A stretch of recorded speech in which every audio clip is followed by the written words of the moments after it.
क्या राइनोप्लास्टी के बाद में मेरी साइनोसाइटिस भी ठीक हो जाएगी? यस दोस्तों, बात करते हैं वीडियो में राइनोप्लास्टी और साइनोसाइटिस में भी क्या कोई रिलेशन है।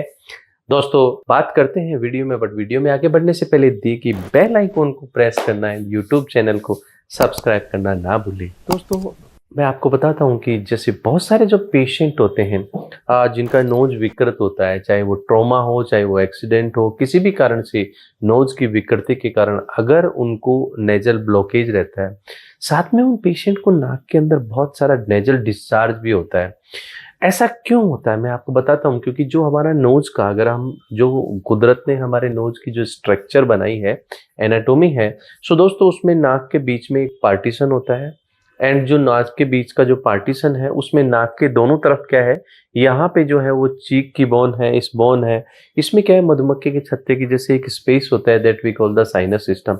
सो जब आप नाक से ब्रीदिंग करते हैं तो पूरी एयर साइनस में जाती है, वहाँ एयर का फिल्ट्रेशन होता है, वहाँ एयर का प्यूरिफिकेशन होता है।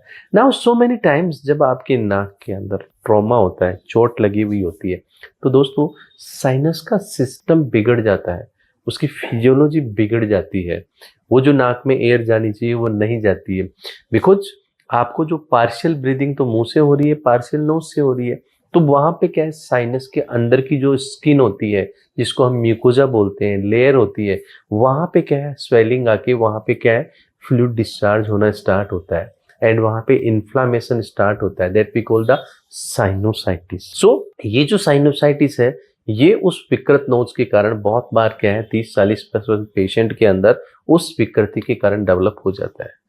अब जब हम नाक की सेप्टोराइनोप्लास्टी करते हैं, आप सबको पता है कि सेप्टोराइनोप्लास्टी के अंदर नोज का जो पूरा फ्रेमवर्क है उसको रीस्ट्रक्चर करके उसको ब्लॉकेज फ्री बनाया जाता है एंड नोज की जो फिजियोलॉजी है वो वापस स्टार्ट होती है, पूरी साइनस के अंदर एयर जाना स्टार्ट होती है and you just get it cleaned, well aerated sinus. साथ के अंदर जो नाक के जो बाहर की हमारी विकृति है, जो हमारा लुक है, वो भी बेटर होता है, वो भी ठीक होता है, क्योंकि अंदर का फ्रेमवर्क जो प्रॉब्लम में था उसको हमने ठीक कर दिया।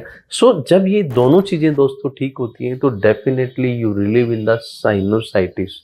सो आपने ये देखा कि सेप्टोराइनोप्लास्टी सर्जरी कराने से मुझे मेरी क्रोनिक जो साइनोसाइटिस थी उसमें भी प्रॉब्लम आता है। बट दोस्तों एक चीज का हमें ध्यान रहे कि अगर आप सीवियर एलर्जिक हैं एंड आपको जो उस विकृति के अलावा भी कुछ ऐसे रीजन है जिसको एलर्जी रहती है, बार बार जुकाम होता है, तो उसमें दोस्तों आपको कुछ एलर्जी के लिए जो है टेस्ट करा के एलर्जी की मेडिकेशंस लेनी होती हैं, जिससे क्या है वो बार बार आपको उसका एपिसोड नहीं हो।